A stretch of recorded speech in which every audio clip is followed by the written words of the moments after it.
अस्सलाम वालेकुम, उम्मीद करता हूँ आप सब ठीक होंगे। Here Talha Mazhar currently studying as third year MBBS student in Nishtar medical university. देखें, आज हमने जिस टॉपिक पे बात करनी है वो द मोस्ट इंपॉर्टेंट वीडियो है हमारे और आखिरी वीडियो है इन टेस्ट गाइडेंस सीरीज की। वो हम बात करेंगे कि आप इंग्लिश में मैक्सिमम मार्क्स कैसे ले सकते हैं। देखिए, इंग्लिश एक ऐसा सब्जेक्ट है जो होता तो बहुत शॉर्ट मार्क्स के लिए 18 मार्क्स आते हैं, 18 MCQs आते हैं, 20 MCQs आते हैं इससे, ठीक है।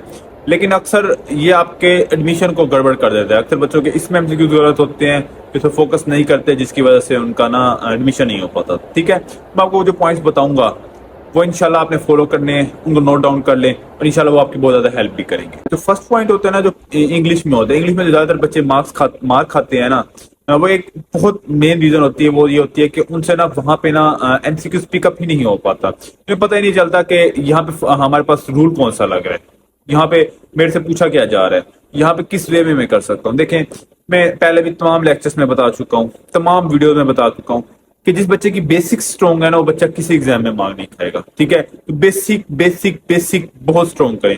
बेसिक स्ट्रॉन्ग कब होगी आपकी? जब आपको बेसिक चीजें पता होंगी। बेसिक चीजें कैसे पता होंगी आपको?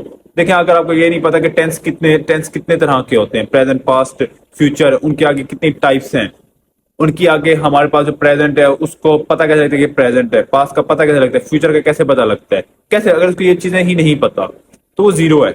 तो बेसिक पे वर्क करें। आपको पता हो नाउन, वर्ब, कॉन्जुगेशन, इन सारी चीजों का आपको फिंगर टिप्स पे पता हो, प्रोनाउन क्या होता है, ये सारी चीजें अगर आपको पता होंगी तभी आप इंग्लिश में बेहतरीन तरीके से कर चुकेंगे। तो ये सारी चीजें आपने पहले वर्क करना है, ठीक है।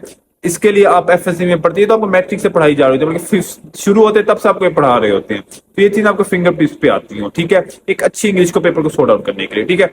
उसके बाद गुड टीचर्स। देखें, एक ऐसा टीचर जो आपको फार्मूले याद ना करवाए, आपको एग्जाम्पल बेस्ड याद करवाए। देखें, एग्जाम्पल बेस्ड याद कराने से ही इंग्लिश याद रहती है, फार्मूले याद नहीं रहते। एक ऐसा टीचर जो ना सिर्फ आपको पॉइंट बताए बल्कि उस पॉइंट को आपको एक जुमले में, एक सेंटेंस में पुट करके भी बताए कि इस तरह से हमारे पास MCQs आता है। और जो बेस्ट थिंग ये कि वो जो जिस फार्मूले या जिस सेंटेंस में पुट करके बताए वो सेंटेंस या पास पेपर का हो या बुक का हो। ये 3-4 पॉइंट्स है एक अच्छे टीचर की कि वो आपको एक अच्छे तरीके से इस तरह गाइड कर सकता है, ठीक है, कि आपके पास पेपर के MCQ की प्रैक्टिस हो गई, आपको फार्मूला भी पता चल गया, आपको उस फार्मूले की डिस्कशन भी पता चल गई और हर चीज आपको बहुत ज्यादा हेल्प कर गई, ठीक है। तो एक ऐसा टीचर्स का जो आपकी बहुत ज्यादा हेल्प कर सकता है वो ये होता है कि वो बेसिक लेवल पे आके पढ़ाए। तो एक ऐसा टीचर एक अच्छी अकेडमी में ही होता है, तो ट्राई करें कि ऐसे टीचर से ही पढ़ें आप। उसके अलावा जो हमारे पास प्रैक्टिस बुक्स है, देखें, प्रैक्टिस इंग्लिश में तो प्रैक्टिस बहुत ज्यादा जरूरी है, क्योंकि मैं आपको बात की थी कि जब तक आपने रूल्स याद भी कर लिए सारे, ठीक है, जब तक आपको उनको अप्लाई ना करना आया, जब तक आपने उनको सेंटेंसेस में ना देखा, तो आपके लिए बहुत मुश्किल होगा कि आप उनको मेमोराइज कर सकें, आपको याद रहे, ठीक है।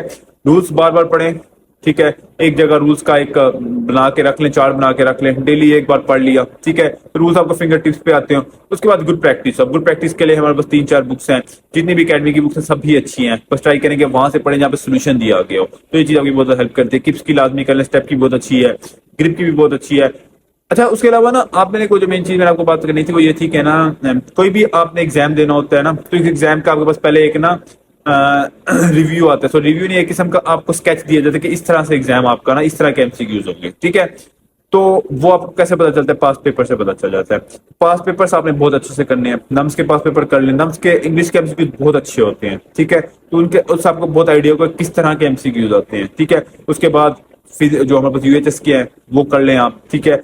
और सबसे ज्यादा देखिए UHS के आप काफी डिफरेंट हो गए। जो पहले UHS का एग्जाम आता था इंग्लिश का वो बहुत मुश्किल होता था, क्योंकि उस एग्जाम में सिनोनिम्स आते थे, ठीक है, तो वो सिनोनिम्स आजकल आना बंद हो गए हैं, ठीक है। उसके अलावा जो हमारे पास नम्स की है वो पढ़ेंगे आप। उसके अलावा अगर आपके पास टाइम मिलता है, सर मैं हर वीडियो में बता चुका हूँ कि PMC के जो टेस्ट हुए थे 60 टेस्ट 30 दिन चले थे 2020-2021 में, उनकी प्रैक्टिस करें। सारे मिला के एक प्रैक्टिस के लिए एक अच्छा मजमुआ बन जाएगा आपका, ठीक है। तो आपने ट्राई करनी है कि प्रैक्टिस ना सिर्फ प्रैक्टिस करनी है बल्कि प्रैक्टिस की आगे जो आपके MCQs गलत हो रहा है तो उसकी रीजन पता हो आपको, ठीक है। और अच्छी प्रैक्टिस इसीलिए जरूरी है, ठीक है, जो आपको आपकी गलतियां बताए, ओके। अच्छा, अब देखें बुक्स का मैं बता रहा था आपको, बुक्स में सुलमानुल वहीद साहब की बुक बहुत अच्छी है, केमिकल ग्रामर, अगर आप वो पढ़ सकते हैं तो वो पढ़ लें। इसके अलावा अगर कोई बुक है आपके पास इंग्लिश की जो अच्छी बुक है जहाँ फार्मूले बताए गए हो, जरूरी नहीं होता, देखिए फार्मूला आपको पता चल जाएंगे, उसके बाद प्रैक्टिस ही है,